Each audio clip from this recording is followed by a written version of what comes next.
Bienvenue. Je regrette toujours que vous ne soyez pas là, mais là où vous êtes, soyez assurés de la grâce de Dieu et de sa visitation encore ce matin, comme il nous visite aujourd'hui aussi. Alors merci pour vous qui avez fait le déplacement.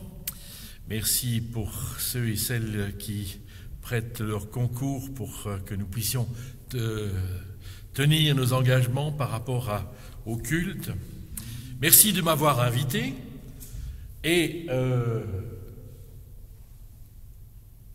c'est pas la première fois que je viens. Ça remonte à quelques temps maintenant. Nous avions dans cette même salle de culte présenté un livre qui venait de sortir, celui de ma belle-fille. J'en suis fier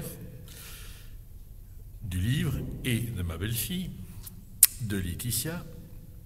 Ce livre qui était dans son repos. Et je voudrais aujourd'hui parler du repos. Il y a une analogie entre le temps que nous vivons et le temps que Laetitia a vécu en son temps, lorsqu'elle a eu à cœur d'écrire ce livre. Un temps de maladie, un temps de souffrance, un temps d'opération, un temps pour une chanteuse, quelqu'un qui aime le chant, le temps de l'extinction, de devoir s'arrêter de parler, même de murmurer, même de faire un temps difficile à vivre. Et pourtant, dans ce temps-là, dans ce temps de confinement avec elle-même, en quelque sorte, il y a le temps aussi de la présence de Dieu, de cette présence qui fait du bien. C'est ce qu'elle a voulu écrire dans ce livre. Et aujourd'hui, j'aimerais pouvoir repartir sur cette réflexion dans son repos. Mais en fait, quand on parle de repos, de quoi parle-t-on? Quand j'ai salué les uns et les autres et que les frères qui étaient à la technique m'ont dit quel est le titre, j'ai dit dans ce repos chouette, on va se reposer aujourd'hui. Ben, je ne suis pas sûr que ça soit effectivement le bon terme, mais c'est vrai que repos pose un problème. C'est un problème. Qu'est-ce qu'il dit? Qu'est-ce qu'il nous dit? Qu'est-ce que le repos pour vous? Alors, il y a plusieurs possibilités. Alors, j'espère que à l'écran, on arrivera à pouvoir reprendre cette photo ce dessin de Gueluc. Si l'avenir appartient à ceux qui se lèvent tôt, le repos appartient à ceux qui se lèvent tard. Oui, ça, je pense qu'il y a de ceux et celles qui aiment la grasse matinée. Il y a aussi la dolce far niente, pouvoir être et se reposer en dessous des palmiers. Bien souvent, on m'a dit, lorsque j'annonçais que nous partions, mon épouse et moi, pour Madagascar, on me disait bon repos. Venez à Madagascar avec nous, et vous verrez qu'il n'y a pas de repos. Est-ce que c'est ça le repos? Il y a aussi ceux qui, quelque part, se posent des questions par rapport à d'autres choses, le repos en paix. C'est peut-être aussi cela que ça nous parle, ce repos.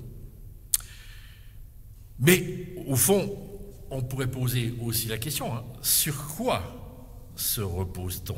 Est-ce que c'est sur un matelas d'euros ou de dollars? Est-ce que c'est ça le repos? Soyons sérieux. Qu'est-ce que le repos pour le Seigneur? Que nous dit la parole de Dieu concernant cela? Eh bien, quand je lis la Bible, pour moi, quand je la lis, il y a deux sortes de repos. Il y en a un, ici et maintenant, ikeknak. Nous avons parlé d'Israël. Il est régulier au moment du vendredi soir et du samedi que l'on se salue par Shabbat Shalom. C'est un repos qui se trouve, le texte se trouve dans Genèse chapitre 2, versets 2 et 3. Chapitre 2, nous sommes à la fin de le premier jet concernant la création du monde.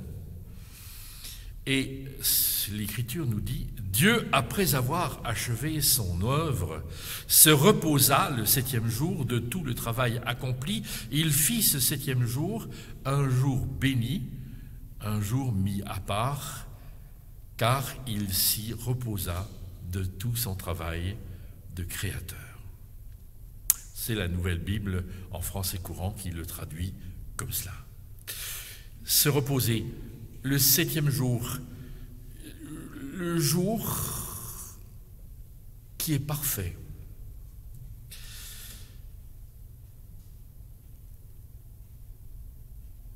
Mais il y a un autre repos dans la Bible. Celui-là, il se trouve dans le Nouveau Testament, Hébreux chapitre 3 et chapitre 4. On ne va pas lire les deux chapitres, mais en tout cas, je vous conseille de lire cela. C'est un jour particulier, c'est le jour où, quelque part, soit que le Seigneur vienne reprendre son Église, soit que nous allions vers lui, mais c'est le jour où nous entrerons dans le grand repos. Son Shabbat éternel. Donc, quand on parle de repos, lorsque nous faisons de la marche nordique, Anne-Marie et moi, il y a toujours le lieu où on pose les pieds et qu'il faut envisager, mais c'est pas seulement cela, il y a aussi le lieu à l'horizon, celui vers lequel on se dirige. Et je pense qu'il ne faut pas oublier les deux. Je pense qu'il ne faut pas oublier les deux. Genèse, chapitre 2, chapitre 2, versets 2 et 3. Dieu, après avoir achevé son œuvre, se reposa. Shabbat, c'est le verbe. Le septième jour de tout le travail accompli, il fit de ce septième jour un jour béni, un jour mis à part, car il s'y reposa de tout son travail de créateur. Se reposer, donc c'est le verbe Shabbat. En quelque sorte, que fait Dieu? Il contemple ce qu'il a fait. Alors, il a déjà, chaque jour, dit « cela est bon ». Lorsque il a créé l'homme et la femme, il a dit « cela est très bon », mais quand il contemple l'ensemble, c'est en fait compte, quand les choses sont achevées, lui fait et entre dans cette dimension de se reposer, de pouvoir contempler ce qui a été créé. Alors ce n'est pas seulement le temps de la contemplation, c'est aussi le temps de la bénédiction, car en fait compte, Dieu bénit. Il bénit ce jour-là.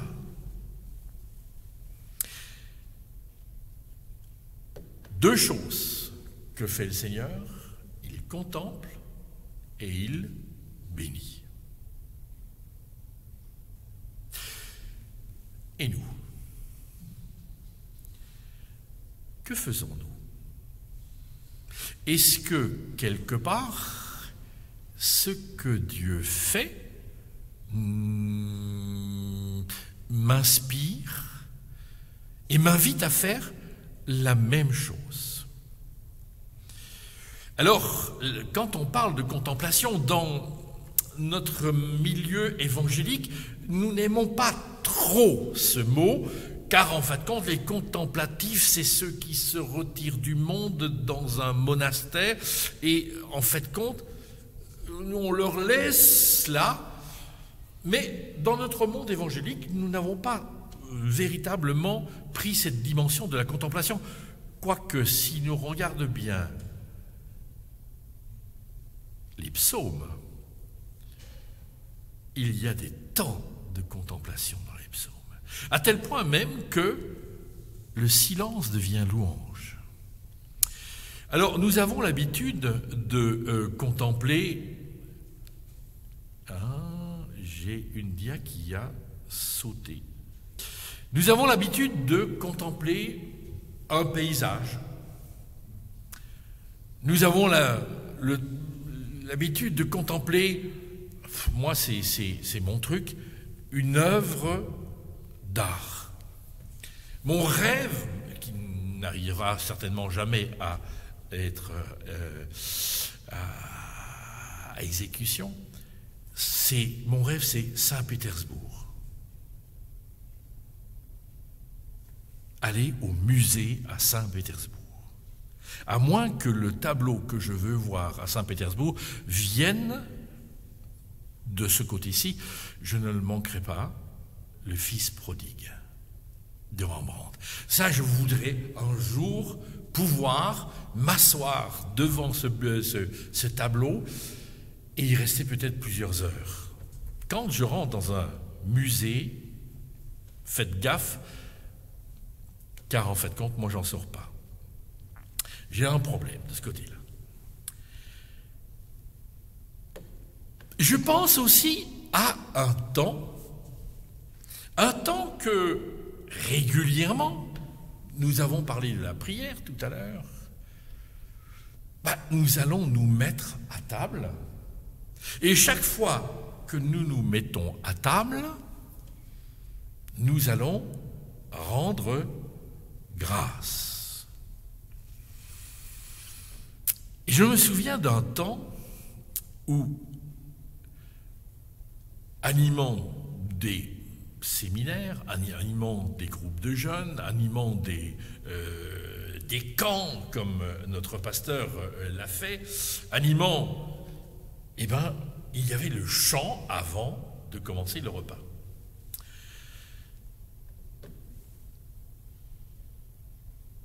Et je me souviens de ce vieux chant, « Compte les bienfaits de Dieu ». Dans votre cœur, vous le chantez certainement, n'est-ce pas ? Ce chant-là.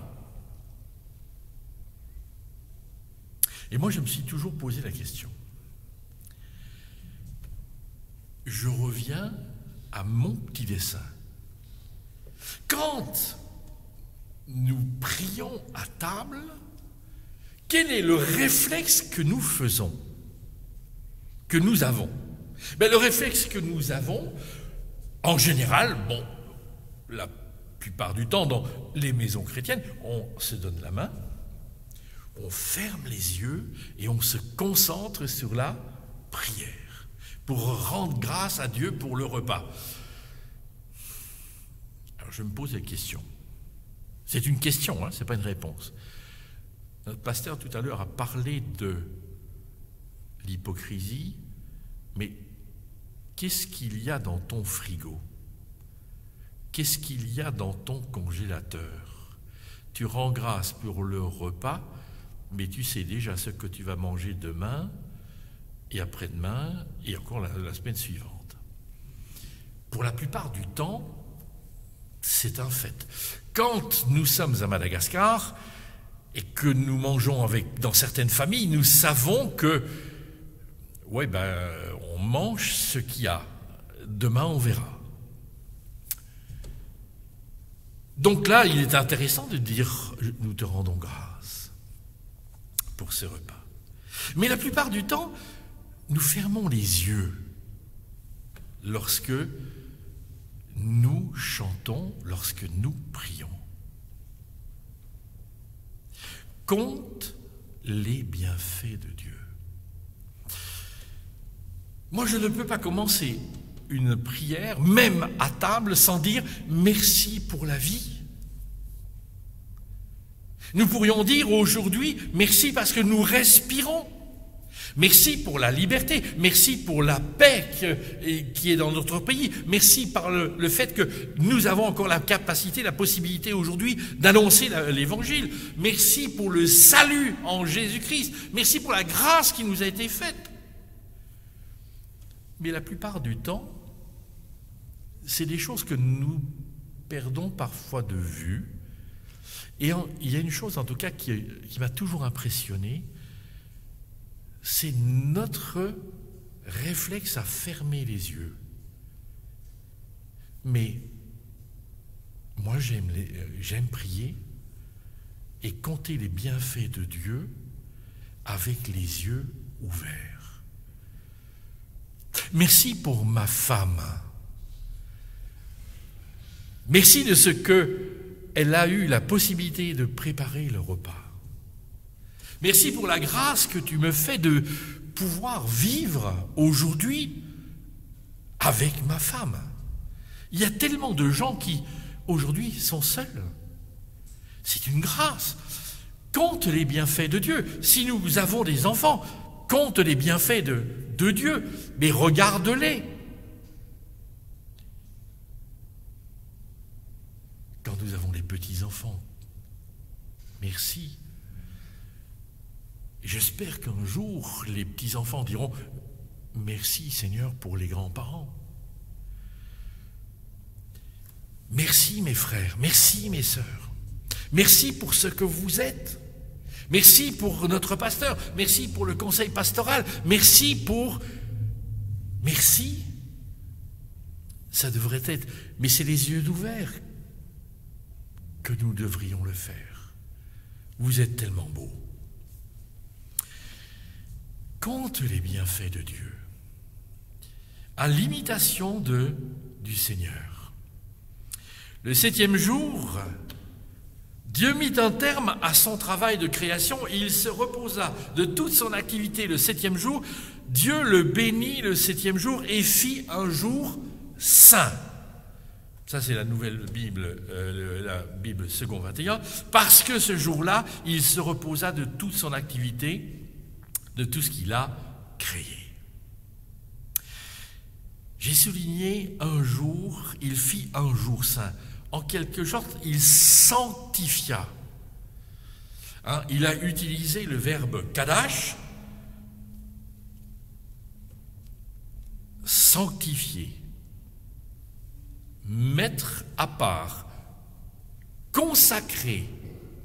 Le 7e jour est un jour à part. C'est un jour saint. Mais dans cette dimension, n'est-ce pas, que nous retrouvons en Ésaïe, chapitre 6, verset 3. Saint, Saint, Saint est l'Éternel, le Seigneur, l'Éternel des armées. Saint, Kavod. C'est ainsi que est nommé le jour du Seigneur. Le jour du Seigneur, c'est le dimanche. Si vous allez retourner vers le grec, vers le latin, c'est le jour du Seigneur. Dimanche. Et moi, je me pose une question. Je vous pose une question. Permettez que je le fasse. Je ne serai pas celui qui entendra votre réponse. Mais en fait, le dimanche, tu le vis comment? Est-ce que tu le vis comme un jour à part? Un jour consacré? Un jour que tu consacres à quelque chose ou à quelqu'un? Bah oui, moi le week-end, j'en profite pour pouvoir aller faire du vélo et de la natation, de la marche à pied. Ouais.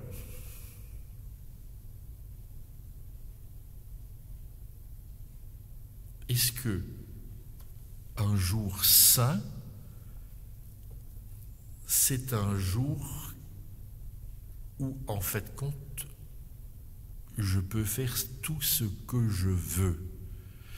Alors oui, c'est vrai que je suis libre, mais je pense qu'il y a une grande nécessité à se rappeler que dimanche est un jour où le Seigneur nous invite. Il nous convoque. Nous avons, comme on le disait dans le temps, reçu une sainte convocation à monter dans sa maison, à lui apporter le culte qui lui est dû. Et trop souvent, aujourd'hui, je m'aperçois qu'en fin de compte, nos activités, elles ont pris le pas sur cela. Le travail, c'est sacré. Le dimanche, c'est sacré. Mais le dimanche n'est pas saint. Je fais une différence entre sacré et saint. Le sacré, c'est ce qui est mêlé de l'idolâtrie. Le saint, c'est ce qui est mis à part pour. Et si je comprenais que le dimanche est un jour où Dieu veut me ressourcer, me faire du bien, être dans sa présence. Vous savez que, en fin de compte, les Romains, lorsqu'ils ont découvert le Shabbat, ils ont dit, ces Juifs, ils sont fous. Ils sont fous, ils s'arrêtent de travailler, un arrêt de production. Mais regardez bien où nous allons aujourd'hui, dans la société dans laquelle nous sommes.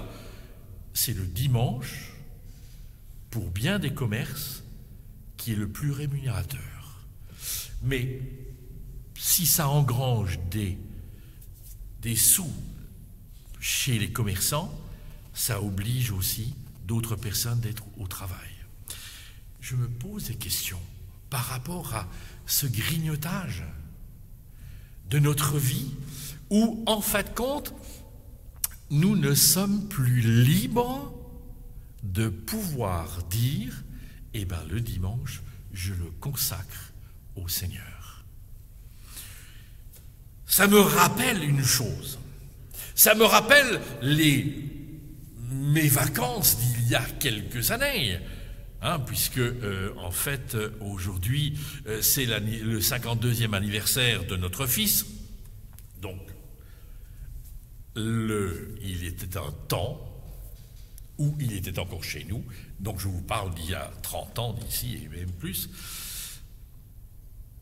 C'était toujours le grand problème entre les fils et le père. Entre les deux, il y avait la mère qui essayait de négocier. On partait en vacances. Moi, quand je partais en vacances, le lieu où j'allais, je savais où il y avait un lieu de culte à proximité. Je savais l'heure du culte, et à l'époque, il n'y avait pas d'Internet. Je savais où il y avait un lieu de culte, je connaissais l'heure du culte, et le dimanche, on allait au culte. Oh papa, on est en vacances. Oh, et alors, est-ce que Dieu est en vacances? Ça, c'est Gérard Dagron qui disait ça. Comment est-ce que les pasteurs peuvent être en vacances? Est-ce que Dieu prend des vacances? Tu te souviens, Gérard?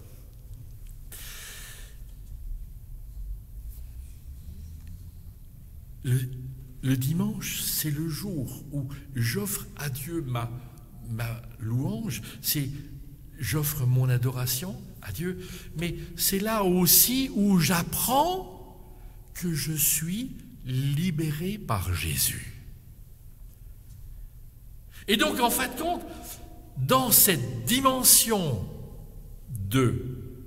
du dimanche et du jour du Seigneur, du culte, ce n'est pas seulement lui rendre un culte à lui, mais c'est aussi recevoir pour moi une parole de vie, une parole de bénédiction. Mais nous allons passer de la première alliance à la nouvelle alliance en Jésus. Dans l'évangile de Matthieu au chapitre 11 et au verset 28, Jésus nous dit ceci: « Venez à moi, vous tous qui peinez sous la charge, moi je vous donnerai le repos. Prenez sur vous mon joug, laissez-vous instruire par moi, je suis doux et humble de cœur, et vous trouverez le repos. »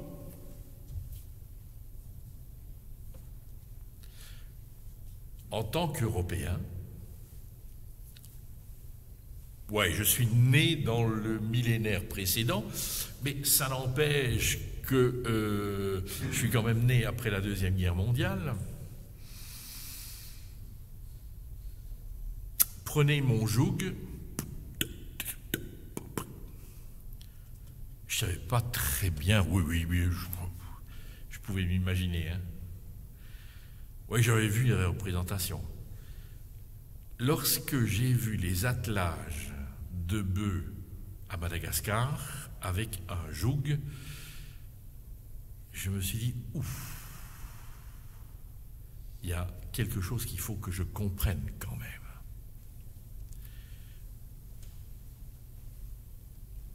Mon joug est bon et ma charge légère.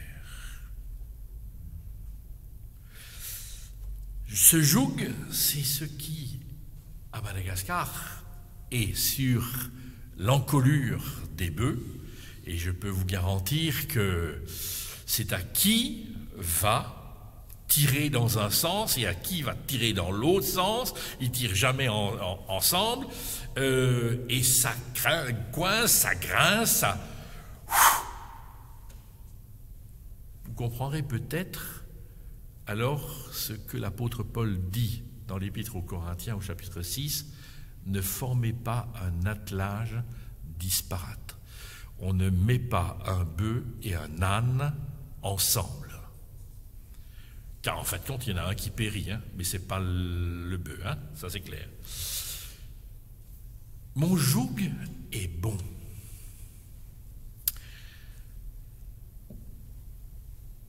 Et en fait, on peut se poser la question, le joug c'est la loi. Donc il faut que nous comprenions une chose, c'est que au fond, Dieu nous dit, ma loi, elle est bonne, car je suis doux et humble de cœur.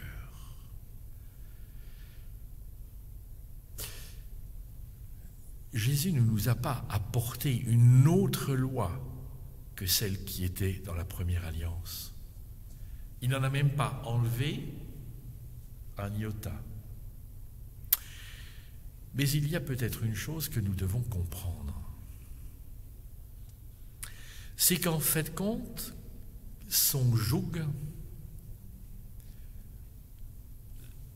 la loi du Seigneur est une loi d'amour, et cette loi, à nous qui avons reçu la grâce de connaître Jésus, nous avons reçu aussi la grâce d'avoir l'Esprit Saint pour nous y aider à l'accomplir et à la vivre. C'est ce que dit et ce que prophétise Jérémie, c'est ce que prophétise Ézéchiel. Un jour, la loi sera dans nos cœurs, et nos cœurs de pierre deviendront des cœurs de chair. C'est l'œuvre du Saint-Esprit qui nous permet donc de vivre cette loi. Et alors, il y a une chose qui est bizarre, c'est que dans ce verset-là, il y a le joug et la charge. Et bien souvent, nous ne savons pas de quoi il s'agit. Est-ce que vous avez déjà vu, certainement, un juif au Kotel, donc au mur des lamentations, en train de prier? Il se balance comme cela.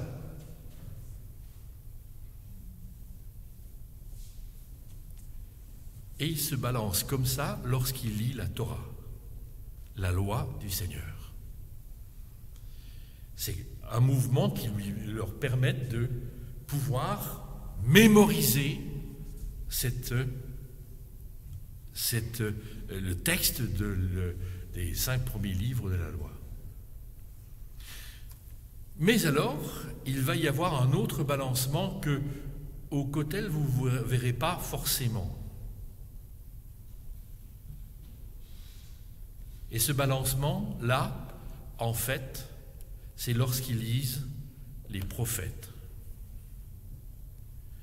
Et c'est le balancement du chameau. Qu'est-ce que Jésus dit dans ce texte? Mon joug est bon et ma charge légère. Il dit la loi et les prophètes. La loi et les prophètes, nous pouvons le vivre sans grand souci, car en fait compte, il a fait en sorte que nous soyons capables de le faire. Et c'est ainsi que nous pouvons rentrer dans ce repos en lui. Permettre à quelqu'un, un anapao, c'est un verbe en grec qui veut dire, c'est le verbe que Jésus a utilisé, permettre à quelqu'un de cesser toute activité ou travail dans le but de reprendre des forces.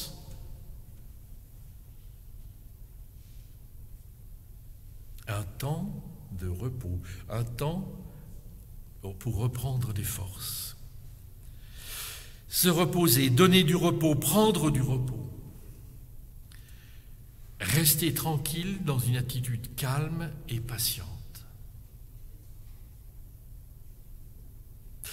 Entrer dans le repos, c'est entrer dans la présence de Dieu qui va nous faire du bien.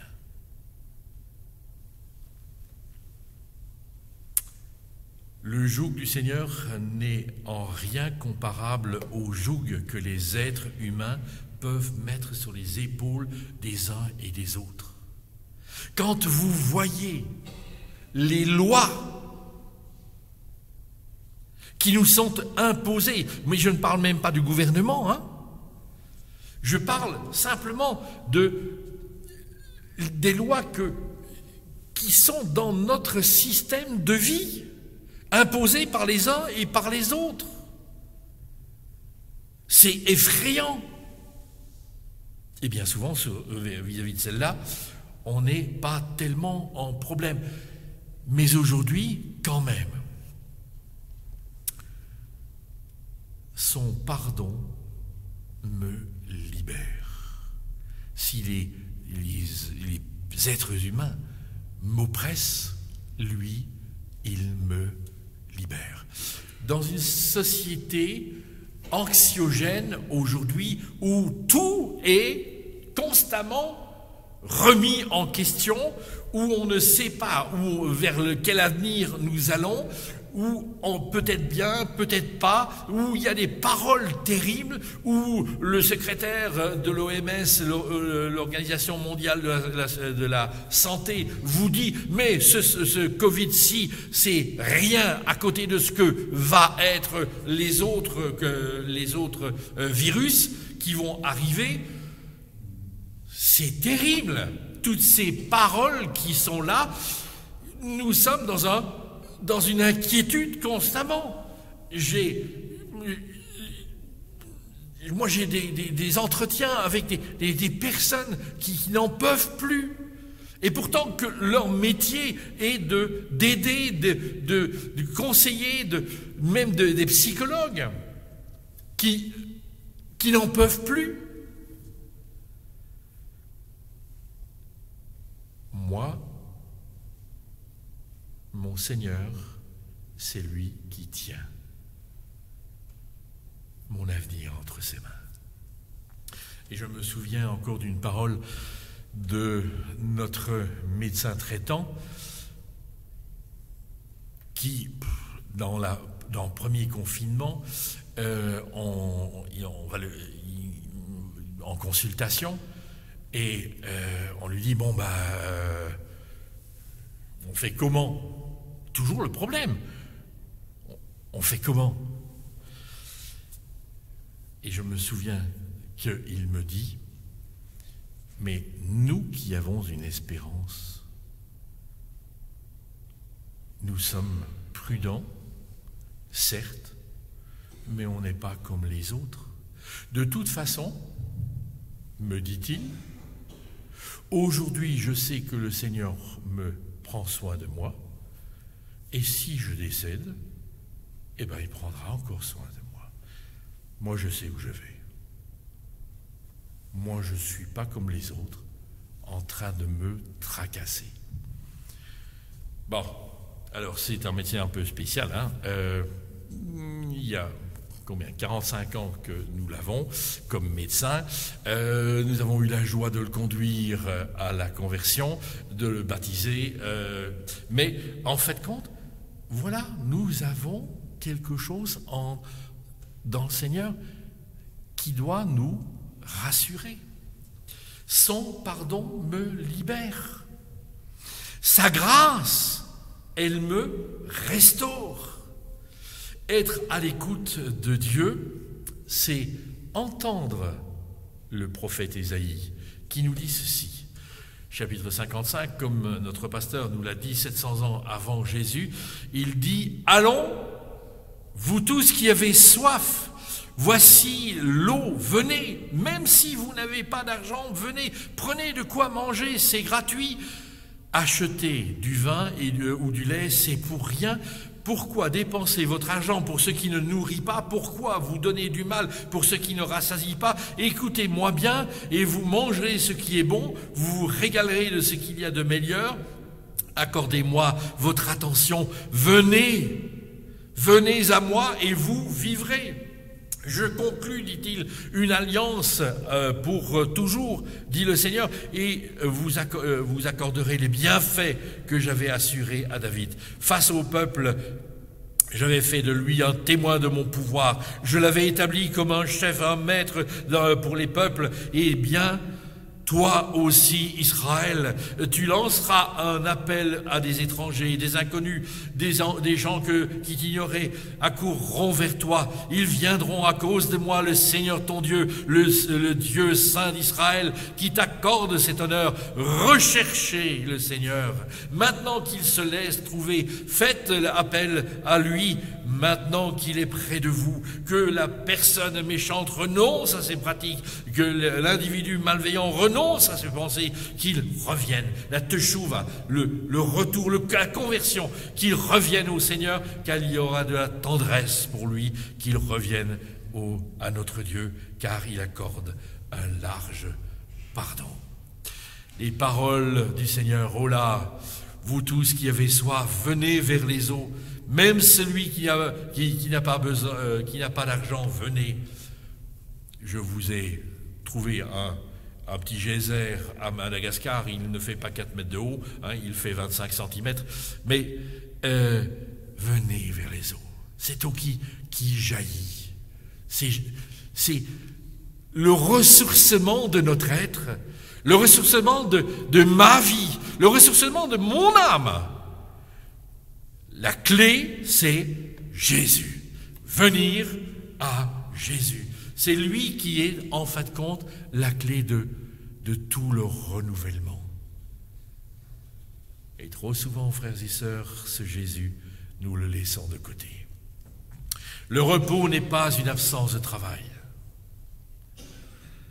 Mais le travail devient service. Il devient consécration. Il devient sanctification. Il devient adoration, il devient louange.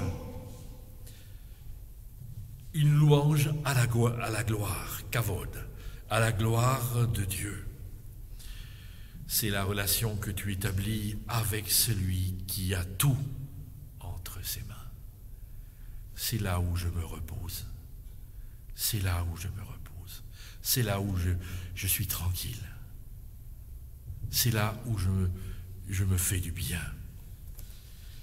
C'est là où la relation de foi va être fortifiée, grandir, une relation de confiance. Frères et sœurs, je termine ici. Ce que j'ai voulu vous dire aujourd'hui, c'est le repos, c'est pas un oreiller de paresse. Le repos, c'est entrer dans la relation avec celui qui peut changer nos vies, qui nous libère de tous les jougs, qui nous introduit dans sa relation et qui nous fait du bien. Jésus a tout payé à la croix. Il m'offre son pardon. Accueillons ce pardon. Recevons son pardon. Et comme disait Samuel Liebrecht, non seulement il y a le pardon qui efface mon passé, mais il y a la grâce de la vie pour l'avenir. Et voilà, en fait, compte le projet de Dieu pour nous. Et je pense qu'il est bon, non pas parce que je dois le dimanche matin le culte à Dieu, mais parce que j'y suis invité. Et c'est un temps béni de ressourcement pour moi et pour les autres avec vous. Voilà ce que je voulais terminer.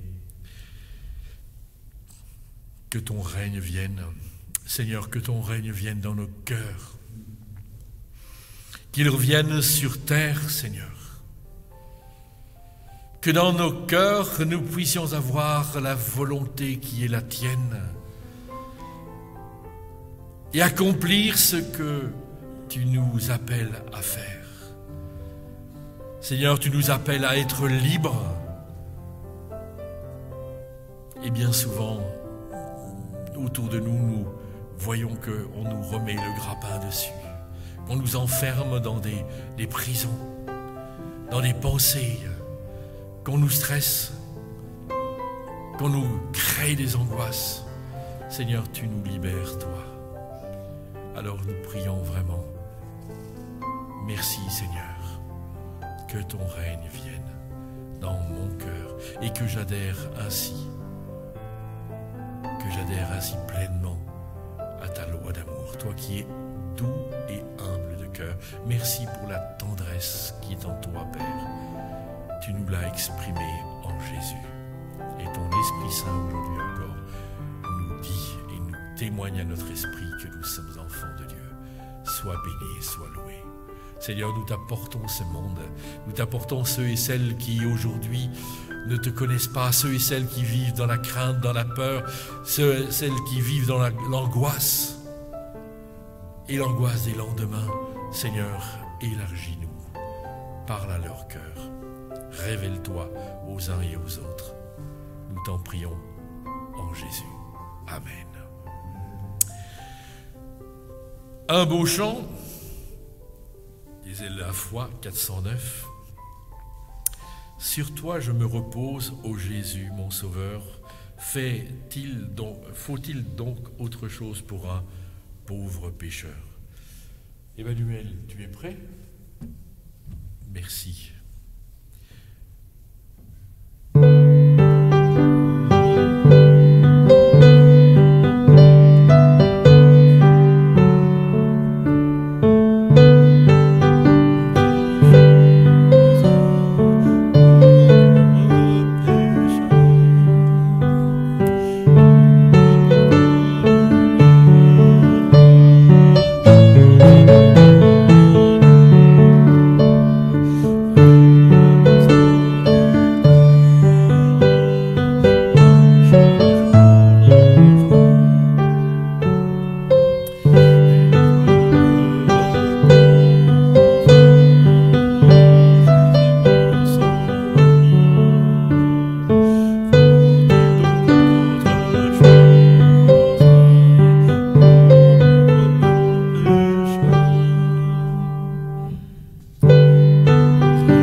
chanter le 3e et la 4e strophe. Soyez bénis. Amen.